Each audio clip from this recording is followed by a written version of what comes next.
Welcome to another episode of the Bank Free Blueprint Podcast. Today I have with me Steve Clark. Welcome, Steve. Hi, Tom. How are you? Good to see you. Great.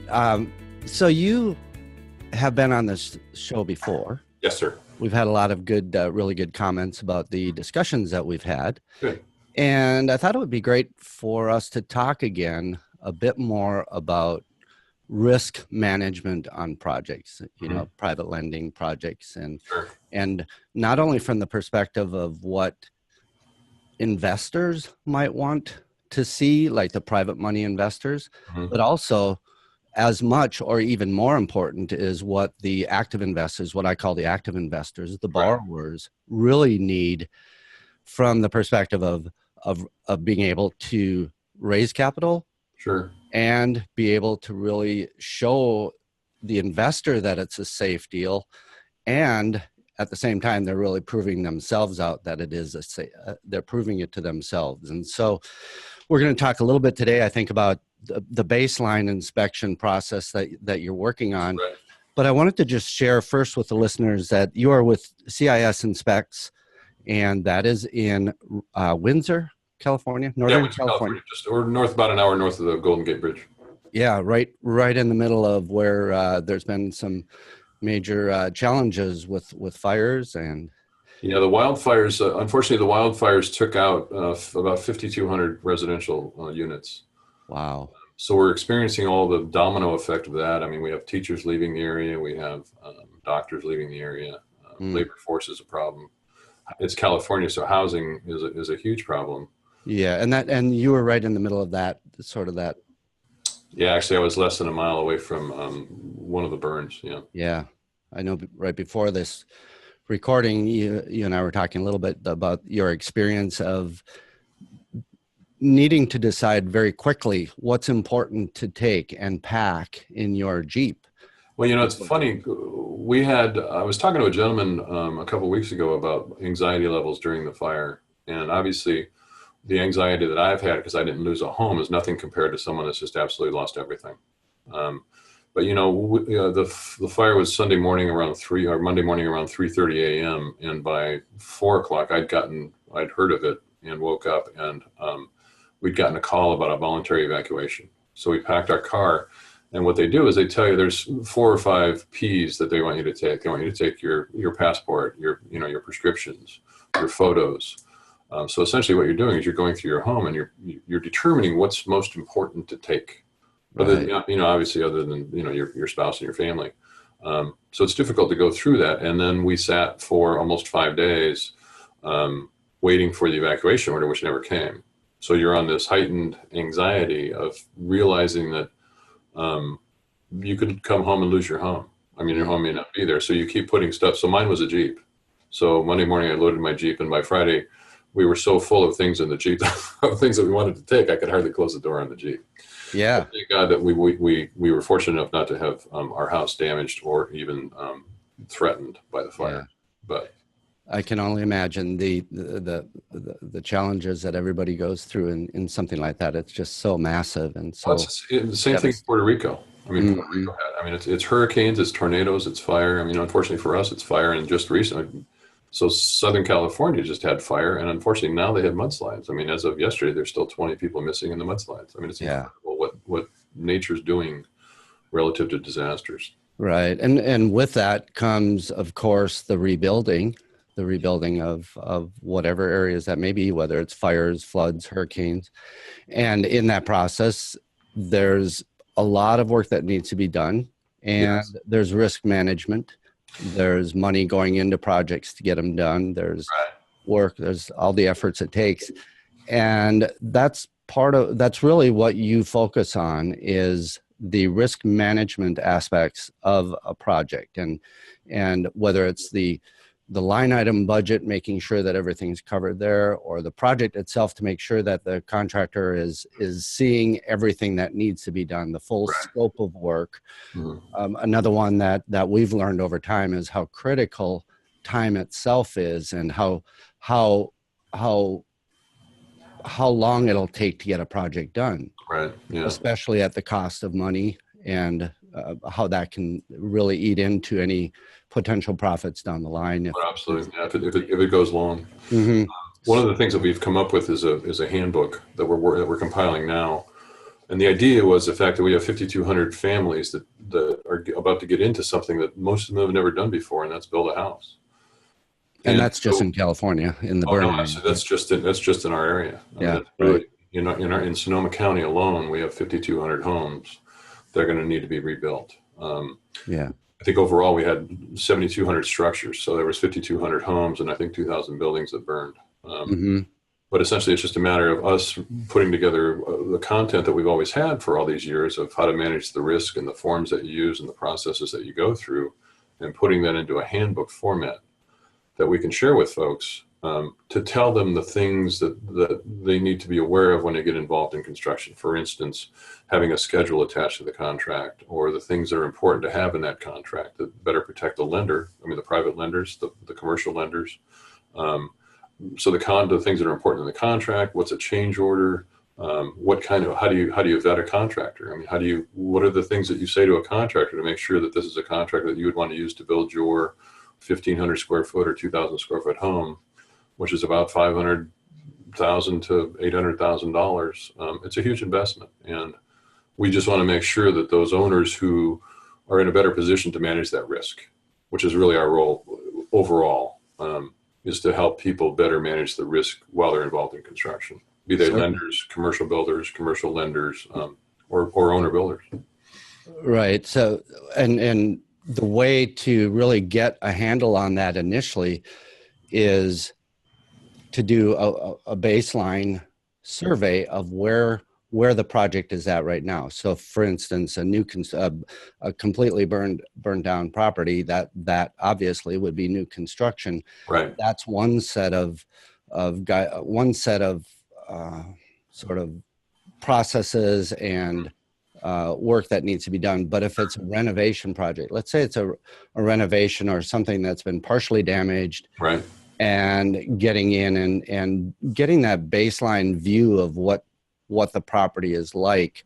Can you start, first of all, by describing what that would look like to do one of your baseline inspections, and then maybe we can talk a little bit about what happens when that isn't done initially, maybe sure.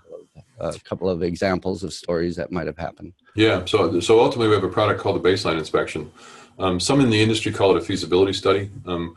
We usually prefer not to do that, because ultimately we believe the feasibility is is the final feasibility, or the yes or no decision is really up to the lender. What we feel the baseline inspection does is it provides the lender with the opportunity to look at a project and to make the determination based on all the facts that we go in and find.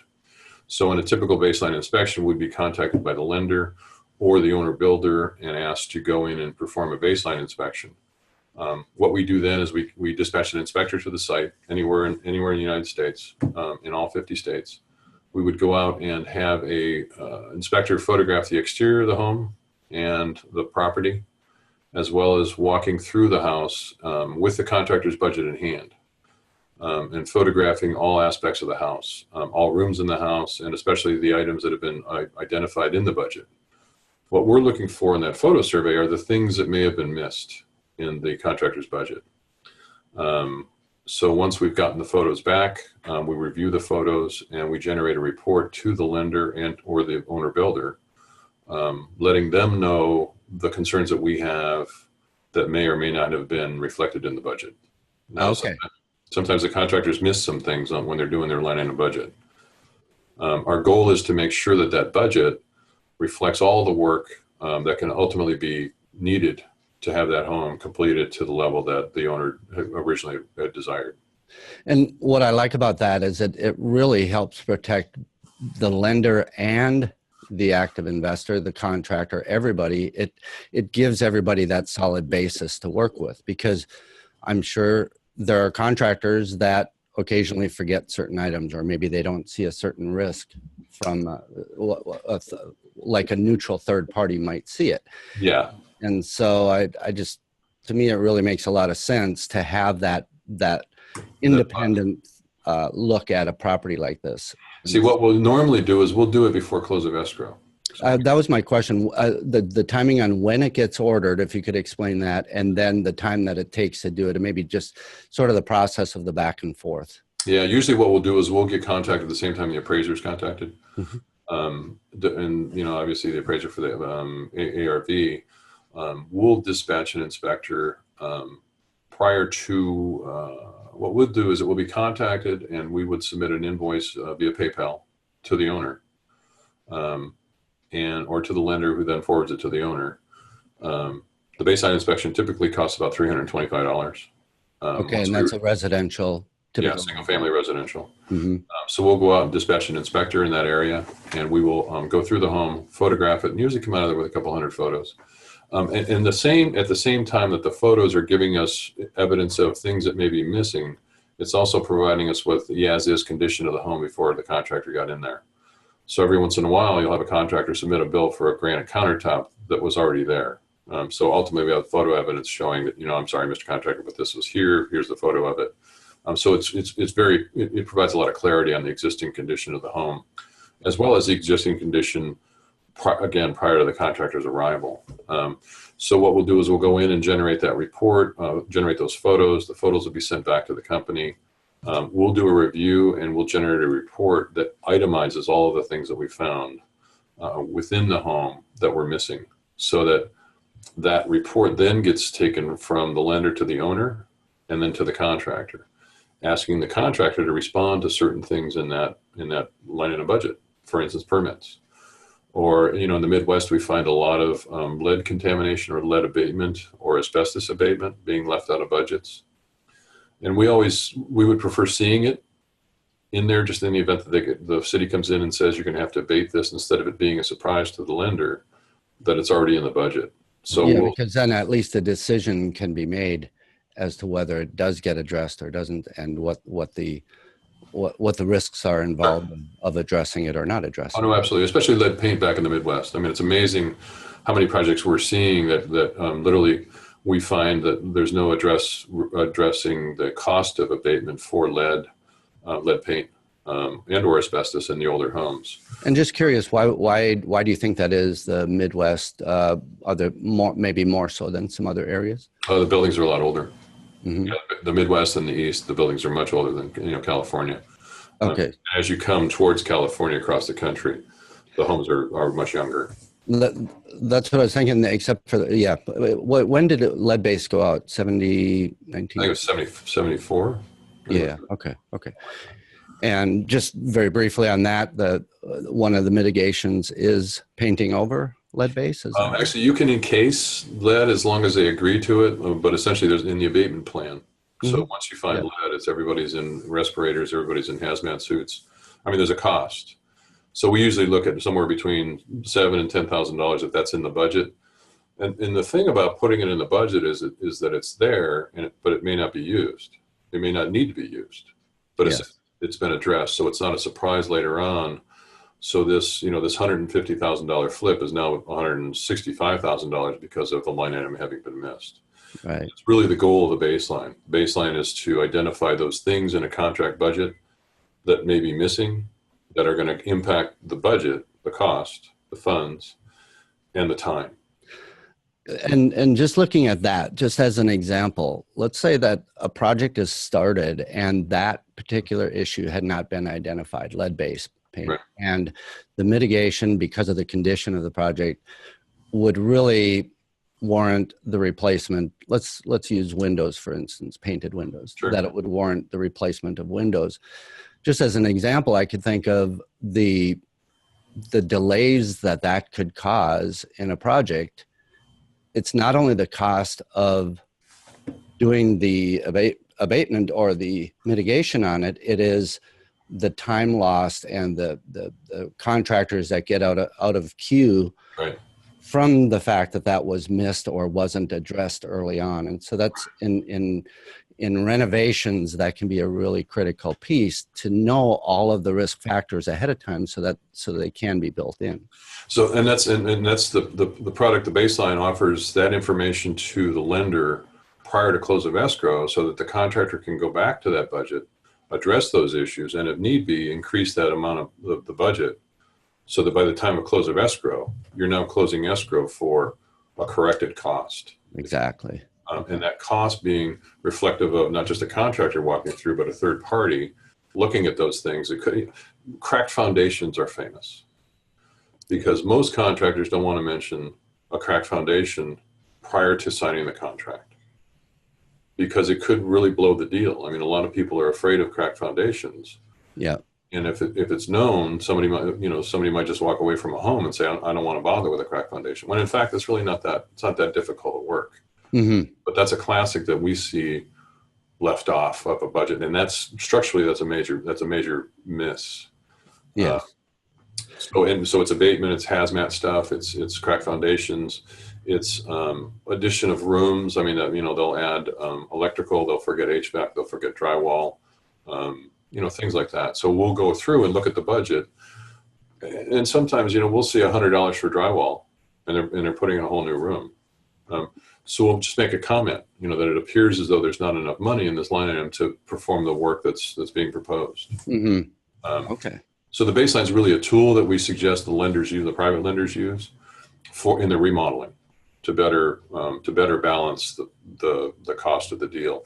And then schedule wise, our role is to really protect each and every dollar that goes out of private lenders' door.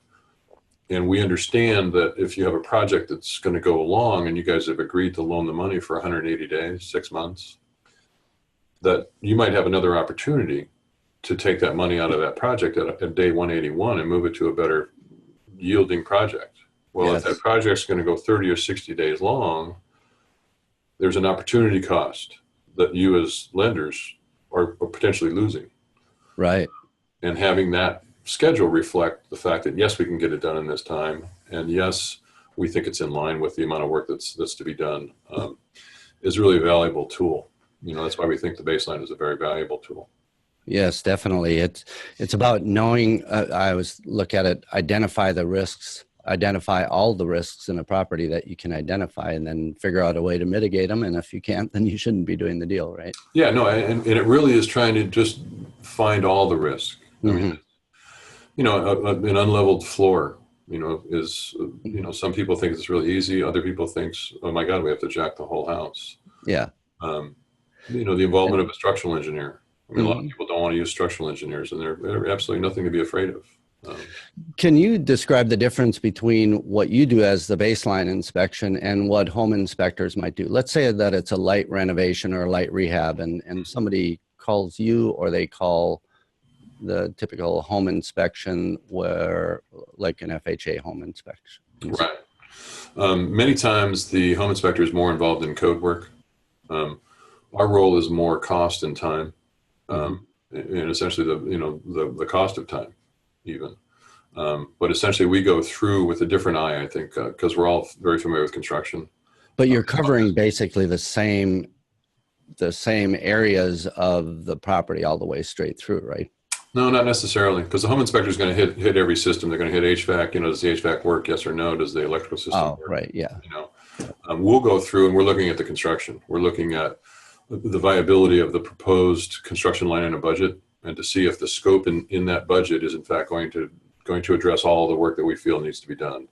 And then we have the ability to look at it from a costing standpoint, because we're estimators and contractors. But we have the ability to look at it from a costing standpoint.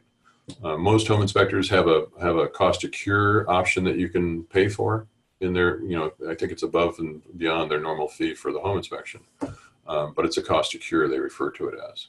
Okay. And on the other hand, you could also, if somebody is asking for you to inspect deeper in certain areas, that's something that can be an add-on for your inspections, I'm assuming. Yeah, no, actually, so foundations, I mean, we have the ability to identify it, and then can we identify how deep it could go? Sure. I mean, we have architects, we have engineers available around the country that we have a network out that we can go into. So if it's a cracked foundation, some contractors will just say, well, we're just going to fill some concrete and plug it up. Well, it may not be that easy, because it may be caused by settlement. Yes. So it may be looking at what caused the settlement, what caused the original cracking, and is in fact just plugging it with concrete the answer, or is it maybe possibly some rebar being drilled in? So I want to say it's a little more informed look than your average home inspector. And having the resources of structural engineers and civil engineers for settlement and soils engineers and things like that in the event that those are necessary. And many times you'll find home inspectors just refer, get a plumber, get an HVAC guy, get an electrician. They see something wrong with it, and I don't know that they can identify it. What we say is, the line item doesn't appear to have enough funds in it, or you're missing these line items, or what's the scope of this line item? And many times we found that to be a lot of the comments that we make is, we'll have a line item for remodel master bath, $18,000. Yeah. Okay. What's the scope of that? I mean, how big are we going to get? I mean, what do you want to do? So we'll ask that question. What that'll do is that'll force the contractor to break that work down, and it forces them to think. It forces them to go through the process, the actual construction process. I have to get a new toilet. I'm going to have to get a new vanity. I'm going to have to get new mirrors, new hardware, new shower, things like that. So it almost forces them to put their thinking cap on to address the minimal line items. Certainly. And with that, what this all does is it ties into the other services that a company like yours would provide, and that is the regular inspections during the construction process. Yes. And being able to tie in very tightly with the original baseline inspection and being able to carry that all the way through to completion. Sure. Can you describe briefly what that process is for a company like yours, like what you provide for services? Yeah. So typically one of the services on our menu offers construction progress inspections. So let's say that the baseline was performed. Let's say that the contractor adjusted his budget, and let's say that they go to work. After about a month or 2 weeks, the contractor will have some bills he wants to submit for payment. So what he'll do is he'll submit those to the owner or the builder or the lender. And then the lender will dispatch us to the site to take photographs and to determine whether or not we're in agreement with the levels of completion that the contractor stated that he or she is at. We'll do a photo survey, take photos of the work that's in place, and then make a determination as to whether or not we agree with the contractor's levels of completion. If we do, we'll send a report back recommending funding of that draw request from the contractor. If we don't, we will essentially address those items that we don't agree with. For instance, drywall. They might ask for 75% of drywall if the drywall's arrived at the site. We'll usually pay 40%, something like that. So what we try to do is not overfund a project, so that there's not more money in the project, that in the event that it goes upside down, that those funds can't be retrieved from the asset that's in place. And certainly not that all contractors do this, but I think there is a tendency sometimes to ask for or to build in more than what might be completed or what might be justifiable, because they are expecting that it'll be cut back, or maybe just because some lenders maybe don't catch it and they end up paying too much for it. So I can imagine that would be beneficial. Yeah, the site inspections help tremendously. What it does do is it allows us to identify some of the smaller contractors, what's called front-end loading. And front-end loading means, you'll ask for 60% of a line item. Let's say you got a $10,000 line item, and you'll ask for 60% of it just to show up. And we call that front-end loading. Yeah. And if you go to the site, you have no idea. I mean, if you don't go to the site, you have no idea that that's occurring. The site visits certainly allow us to better manage the distribution of the funds to be equal to the amount of work that's in place. Now, deposits. Let's say we're working on a commercial building and there's an elevator that has to be installed. Elevator manufacturers today are getting 70% down for them to work on the project, and then you have to wait like 4 months. Yeah. To get your elevator, but they require 70% down. Windows are the same thing, and remodels or new construction. Windows are usually 50% down, and it's really up to the lender how they want to fund that. Either they can advance those funds, or they can just rely on the contractor to use their credit lines to go in and pay for those themselves and then produce the invoice and to receive the funds for that. So it's really just a matter of being careful to make sure that the funds that have been dispersed are equal with the work that's in place, which is what the progress inspections do. Sure. Just a little sidebar here. If have you seen many projects, especially some of the bigger residential construction projects, using cameras? Yes. Actually, we're starting to. As a matter of fact, I have a $3.5 million single family residential build going on in Beverly Hills. Mm-hmm. Now we've been hired as owner representatives. In other words, essentially we're the conduit between the owner and the contractor. We've suggested that they place cameras on the site because of the fact that the contractor is misrepresented on many times how much labor he has on site, because we can't be there every day. We're finding that he's not adhering to the schedule, and we're looking for reasons for that. He says it's not his labor. We think it's his labor. So I think that the solution to that is, in fact, a camera. Yeah. Challenge with the camera is the fact that you can't see inside a building. Mm-hmm. So you can, once the shell is complete, then you really can't find the level of completion inside. But I mean, there's certain things that you can watch, materials being delivered and things like that, drywall and electrical and things like that, or whose trucks are on site. Yeah. I'm sure there are times when a project gets billed for a day's labor when there's nobody that's ever made it to the project. So yeah, no, it happens every once in a while, I imagine. Yeah. But that's one thing about cameras. The problem with cameras today is that we're finding, it probably costs you, a lot of firms sell the cameras, so you're looking at $3,000 to $4,000 cameras, but and then you have to get it up on a pole, protected from the environment, stuff like that. So it's an expensive proposition, but is it cheaper than having someone go to the site every day? Yeah, exactly. Manager, something like that. Yeah, and I imagine it could even be used for security reasons somewhat too. So. And sometimes it's just a matter of finding ways in which to instill the relationship between you and the contractor. So we've always felt that it's done in the construction contract. It's done in the construction contract. It's done in the schedule of materials. Mm-hmm. So you have a contract that includes, as an attachment, it has the schedule, the project schedule.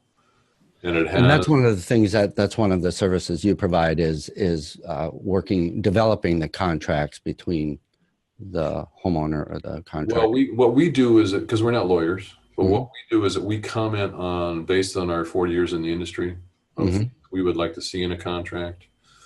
So we'll review an owner's contract. And many times, here's an example, many times we'll recommend that a clause called a 10-day right to cancel clause be in the contract. What that 10-day right to cancel does is it gives the owner the right to cancel the contract if the contractor's not been there for 10 calendar days in a row, performing substantial work. I mean, not just having a guy show up, but if he's not there performing substantial work on the project in a 10-day period, the owner has the right to cancel that contract. What that does is that puts control into the owner's hands. Mm-hmm. A contractor's not going to put that in their contract. They're not going to recommend a 10-day right to cancel clause. They're not going to recommend a penalty for them being late on delivery of the product. So for instance, let's say that you have a multifamily and a fourplex, and on May 1st, you have a family scheduled to move in, and the contractor has told you that he's going to be done on April 25th. Let's say that he runs long and he is 15 days late. 10 of those days, those families are now paying for additional hotel rooms or whatever it might be, or additional costs. And it's only fair that those costs be addressed as a result of the contractor running over. Certainly. So in the contract, things like that have to be discussed, especially with rental properties, because you have a lot of private lenders that are flipping a property and they want to make it available on a certain day. Well, saying to a contractor, I need you to pay me $100 a day if you're late, or $200 a day, it's a difficult conversation. Yes. But at the same time, if you have a conversation about acceleration, saying, you know what, if you guys finish early, I'll pay you X amount of dollars a day.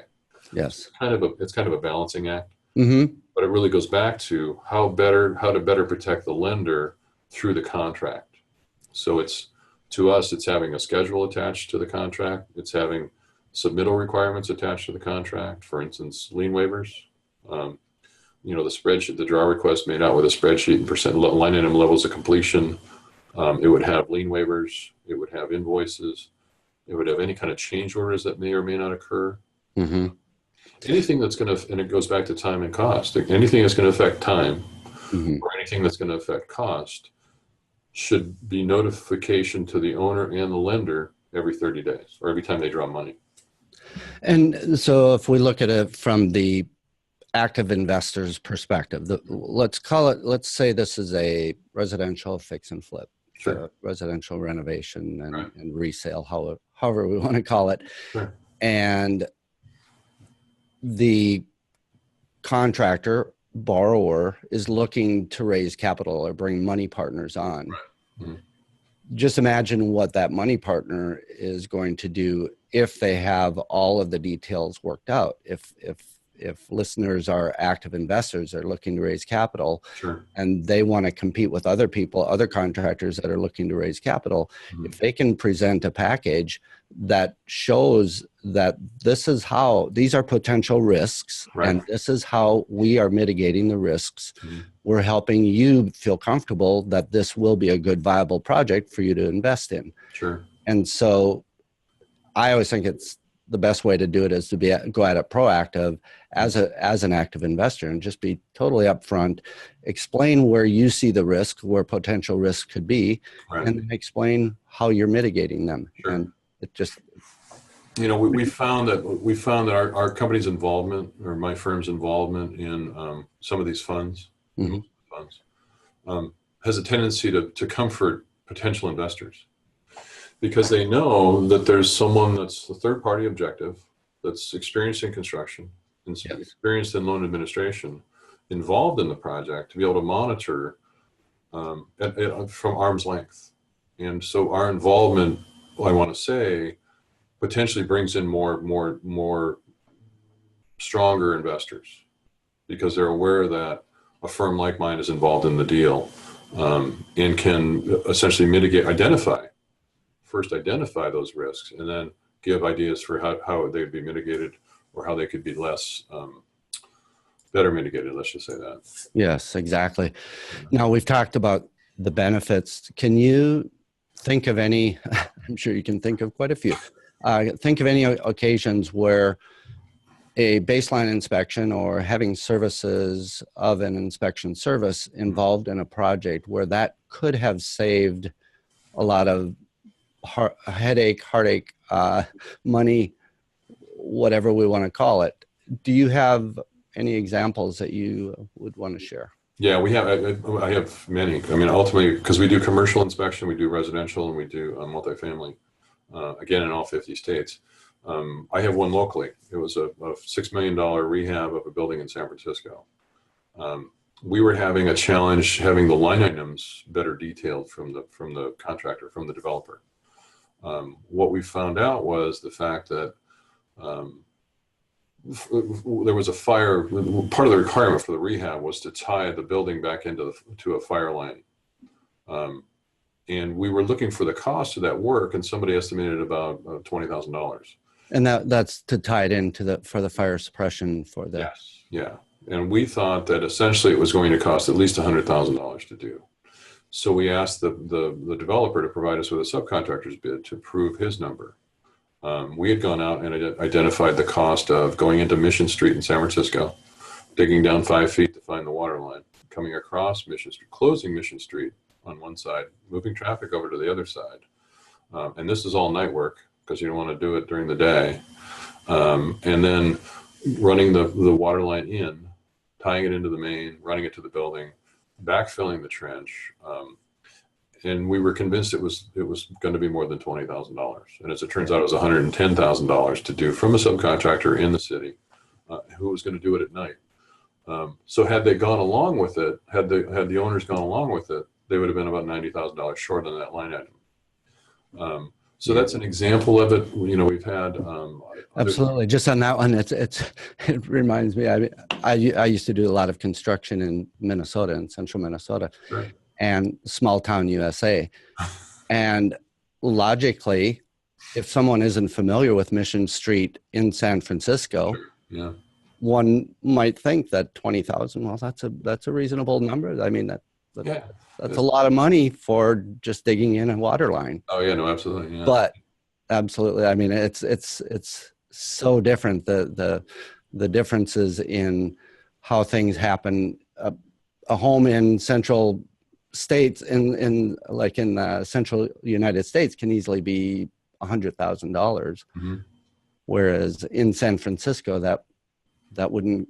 I mean, that wouldn't get you anything. Right. Well, actually, we're doing a project right now. It's an assisted living center in Fort Collins, Colorado. Oh, okay.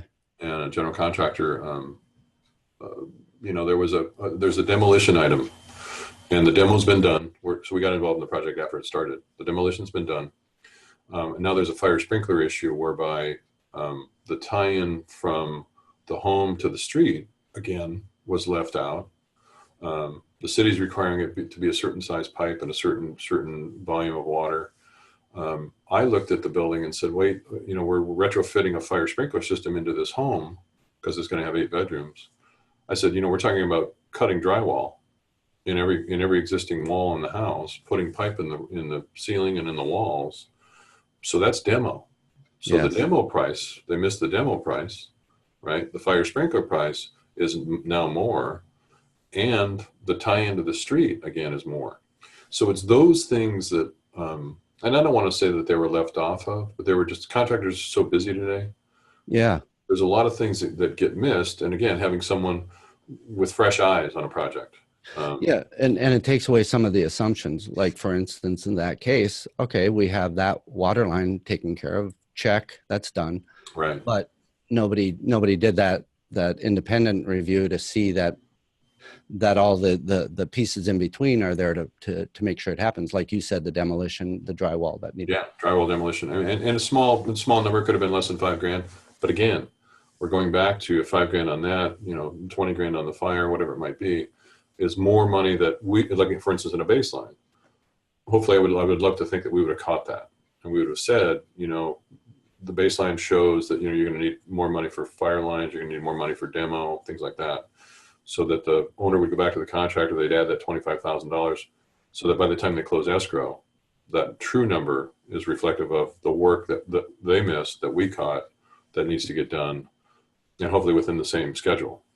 Yeah, and like we said earlier, if that hadn't been caught, then the timing gets stretched out, which causes all kinds of scheduling challenges throughout the project. And we find it on new construction as well, because we do a budget analysis on new ground up construction as well. So we'll take a budget, let's say they're building a $800,000 house, and they'll send us the budget.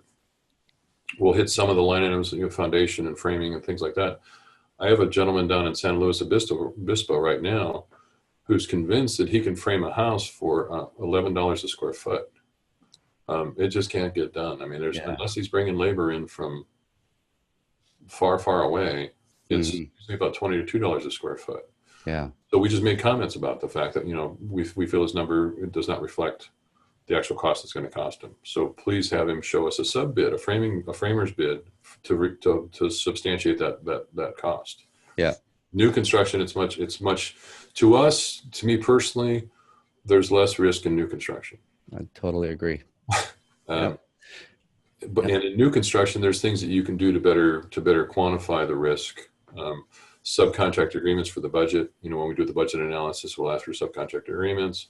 We'll look at projects that that are in the area that have been built to compare costs. To better manage the risk, we're finding that I had a contractor call me the other day in Sonoma County, and he said, "Steve, I need you guys to go out and verify the foundation so that I can build this house." And I said, "Well, what do you mean verify the foundation?" He says, "Well, just let me know the concrete's okay." And I said, "Well, we don't do that. Like, what you need to do is have a structural engineer give you a letter after he's gone out and tested the concrete, the existing foundation, to make sure that it's in fact, because with fire, what it does is it dries the water out of the concrete. I see. So it literally turns it to powder. So the structural engineer will go out and run a test on it to see how much compression strength it has left, to see if they can still put a house back on that foundation. Right. And he had no idea. I mean, he just thought someone could go out and inspect it and say, "Yeah, it looks good. Go ahead and build your house." Yeah. Yeah. So it's those kind of things that we catch that puts us in I think, a stronger position to better protect you folks in the private lending industry. Right. Right. Great.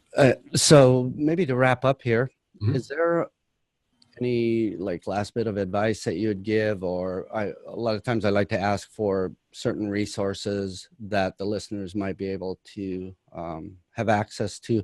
I know that you're working on a handbook, and that'll be great once that comes out as something that I'm guessing a lot of the listeners to this podcast would be able to use. But anything you can recommend? Yeah, I think a couple things. Well, the handbook is the intent of the handbook is to help disaster victims, be they hurricane, tornado, fire, put their arms around this process that we call construction or residential construction, and to talk to them about things like that are important to that process. Change orders. What's a change order? So the book, I wish I could find a writer that writes the dummy books. Oh, right. Because so much of this is so common to you and I. I mean, everybody knows what a change order is, right? Everybody knows what line item transfer. You talk to your neighbor, they're going, "What?" Exactly. Yeah. So it'd be nice to find a writer to finish the book, because we're probably about 40% of the way through the handbook, but have found a writer that could put it at that level, and we think we're doing a good job of it. But it's just there's so many things involved in the construction process that we just take for granted, or everybody understands. Yeah. So ultimately, it's having access to those kind of tools, having access to something like the baseline, which is what we started the discussion about. The baseline to us is a very good tool for private lenders, because it allows them, prior to close of escrow, to ensure that the budget that's been reflected to them is in fact reflective of the work that really needs to be done. And with new construction as well. So we both baseline in that, and a construction cost analysis for ground up construction, be it commercial or be it residential.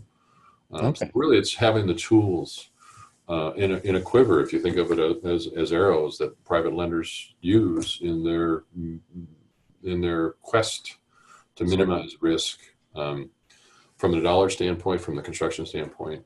And we're one of those tools, I would like to say. Okay. Great. And so any of the listeners from any of the 50 states, if they wanted to reach out and get a hold of you, how would they reach you? Our webpage is at www.cisinspects.com. And there's a lot of resources on there for private lenders. It shows the progress pay cycle. It shows how to, the important things that should be in a contract. There's a lot of resources on the webpage, but it's at www.cisinspects.com. Okay, and that's I wish I should have put it on my sign. Yeah, there you go. All right. Good. Well, this, again, has been a great learning experience, I'm sure, for everyone. Thanks, Tom. I appreciate the time. Yeah, really appreciate you taking your time and giving us all that great information. So we're certainly available. We're certainly available for anybody to call in and ask some questions. I mean, it's a highly risky project or projects. Anything we can do to help people mitigate that is, we're more than welcome to help you guys at GCA or wherever. Great. Sounds good. Well, thank you very much, Steve. All right. Thanks, Tom. Appreciate it. Until next time. All right. Take care. Thank you. Bye-bye.